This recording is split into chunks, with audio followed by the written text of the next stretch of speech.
ছাদের যে দরজাটা আছে সেই দরজাটা কোনো রকমে খোলার পরে সে নিচের দিকে মানে উপরে উঠে গিয়ে ওইখান দিয়ে নিচে নেমে আসে। নেমে এসে তারপরে এই পর্যন্ত আমরা পেয়েছি, এখান থেকে আমরা রেস্কিউ করেছি লাইন দ্বারা।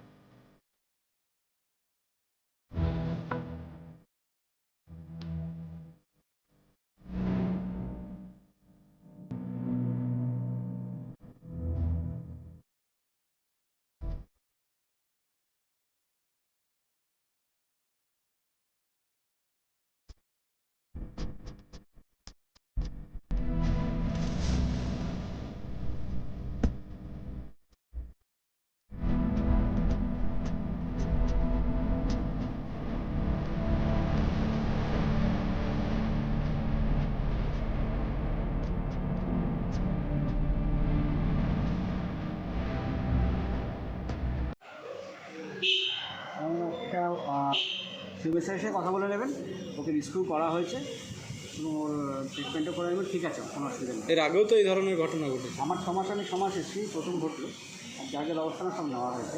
কোন ডাক্তারের এইতে ভর্তি ছিল? সুভাষিস আর আপনি সিভিল সাথে